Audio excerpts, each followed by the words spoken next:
Hey folks, Reviewy McReviewface coming back at you. And today we're talking about Argyll jackets for your kilt, what to look for, where to find them, and a little bit of a try on. Alright, so today I am looking at a couple of different Argyll jackets. So as you know, I've been a little obsessed with the kilts lately. I've got my lovely kilt here from the Wales Tartan Center, and yeah, I thought, I need something to kind of dress it up. I can wear just like a black t-shirt for that kind of sporty look. I can wear a nice sweater for like a pub night out. But I wanted like a nice jacket, but I didn't want to go Prince Charlie nice. For me, the Prince Charlie is kind of like the tuxedo of the kilt world, and I can count the number of times I've worn a tuxedo on one hand. So I thought, let's go with something a little bit more casual, but still pretty dressed up. So I wanted to go with the Argyll jacket. Now there are a number of different places to get them, and a number of different styles and costs and colors and the whole kit and caboodle. But what caught my eye was some offerings on eBay. Now these are jackets that are made overseas. The ones that I have came from Pakistan, from Kilt. I'm probably pronouncing that incorrectly, and I apologize. But they do a lot of fashion design and production there in Pakistan. So two of these are from there. One of them is from a local rental shop. So I just wanted to kind of compare and contrast what the different styles were. So the first one I have is this guy here. So this jacket I bought off of eBay for about $100. Shipping was incredible. It went from Pakistan to Calgary in 4 days for $20. I don't know how they do it. It was impressive as all get out for me. So this is the jacket that came. Overall, I was pretty impressed with the style, with the weight of the material. It's got a good weight to it. The sewing appears to be a pretty good quality. The buttons are that nice stag button that I was looking for. The lining is a little rough.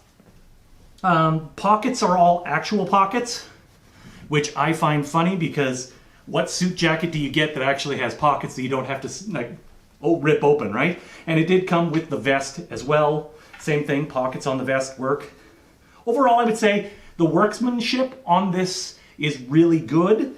The lining is a little, I think, is where you see some, you see some puckering here and things like that. Not the best, but not bad. The problem I had with this jacket is that I got it in a 44 long. Now I'm 6'1", so I need a long jacket. But I listened to the advice on the website, and I think it was more meant for regular suits where they said size up a little bit so you can make sure that it closes.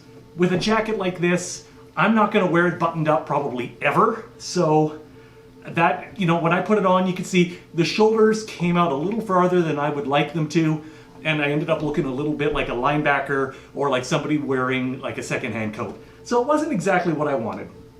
Now I went back on eBay and I found this other seller from the same region of Pakistan with the exact same image, which I found rather funny.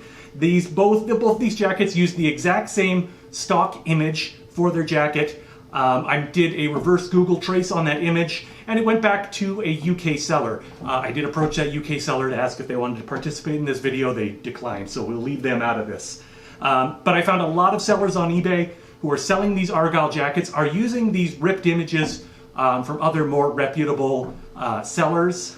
I even asked the eBay seller, I said, is this like an actual photo of the jacket? And they said, absolutely, and obviously it's not. So I ordered a 42 long in this one from this different seller, about the same price, same shipping, came here in 4 days from Pakistan.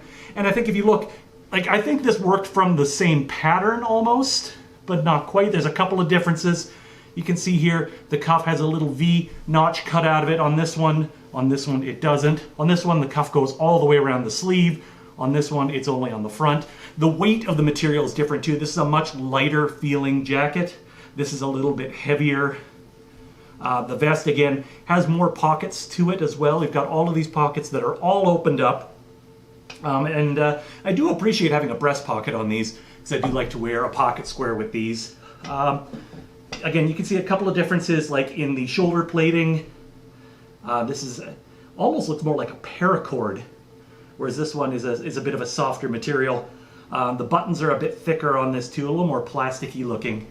But not bad. Again, for $100, I think either of these coats are a pretty good representation of what's out there for the lower side of the market. But I wanted to compare and contrast that against what you could get locally if you wanted to buy something a little nicer or rent something a little nicer in this case. So I went to a local Scottish rental shop. Now they didn't have the Argyll jacket in the tweed like these ones, so they have it just in more of a traditional suit material. They also didn't have the staghorn buttons. This being a Scottish shop, obviously they really like the silver Scottish buttons, so there's some differences there, obviously. The shoulder plating, again, is a little bit different. They've got just kind of a tab design as opposed to that braided design. Otherwise, I mean, you can tell, like, this is a nice suit material. Obviously, this is a rental, so it needs to be a bit of a thicker suit to withstand lots and lots of wear. But it fit really nicely. It felt really good. The pockets, the front pockets on this are actually open, but the vest pockets are not. So more traditional suit styling there. And you can see the workmanship on this is very nice. I find the inside here, you can definitely see here the difference between the two different styles of interfacing or lining or whatever you call it. I'm not a seamster. You can tell this is definitely a higher quality material than this. But I mean, the rental cost is pretty similar to the purchase cost. So I think it really depends on what you're going to be using it for, how often you're going to be using it. If this is a once a year thing where you're going to be going to Robbie Burns and you want something a little spiffy, you know what? The rental shop was fantastic. They had great customer service. They managed to, now, unfortunately with my size at the time, they didn't currently have a vest that fit. So I had to go with a size 46 vest and a 42 long jacket, but it works out all right. So it really depends what you're looking for, what you're going to be using this for. If it's something you're going to wear on the regular, but you want to start off a little cheaper, I think these eBay buys are not a bad idea. If it's something that's going to be more for a special occasion, I think a rental will really do you well. You get a higher quality material, nicer jacket. Obviously, I mean, side by side, if you're looking which one is the nicest of these three jackets, there's no question that the rental jacket far exceeds the quality of the other two. But I think these ones are decent enough for a beginner like myself. The only problem I have, of course, like this was the only one that the eBay seller requested my measurements. They said they were going to custom make it to my measurements, which I kind of doubt because it then shipped 2 days later. So if they custom made it to my measurements, I don't know how they did it that quickly. Also, the arm length, you could see in the other shots here, the arm length is way too short on this 42 long. I would say this is probably a 42 regular, if not a 42 short. The 44 definitely has the right arm length, but has the bad shoulders. So everything has its drawbacks and its positives, right? You've got a beautiful suit that you don't own, something that's a little bit less expensive, but you have it in your closet for any time you need it. So definitely some pros and cons, no matter which way you go.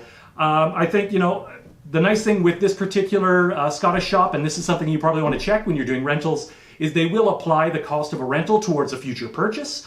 So if you decide you love this jacket, you can go back in and purchase one to keep in your closet for yourself. So lots of different varieties. I would say overall, I'm satisfied with the eBay purchases. They're not the best quality, but for the cost, I think you're getting exactly what you're paying for. So depends what your budget is, what you're going to be using it for. Just know that if you're buying something off eBay for $100, you're not going to get a $500 Argyll jacket like you would from a more traditional seller. But hey, I'm not trying to sell you anything. I'm just being the Goldilocks of Argyll coats. This one is too big, this one was too small, this one was just right.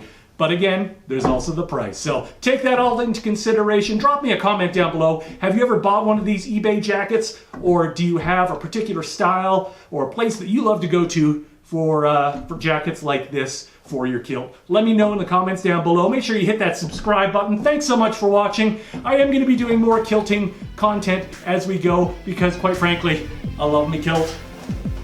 But hey, not trying to sell anything, just telling you my review. I'm Reviewy McReviewface, and I will see you next review.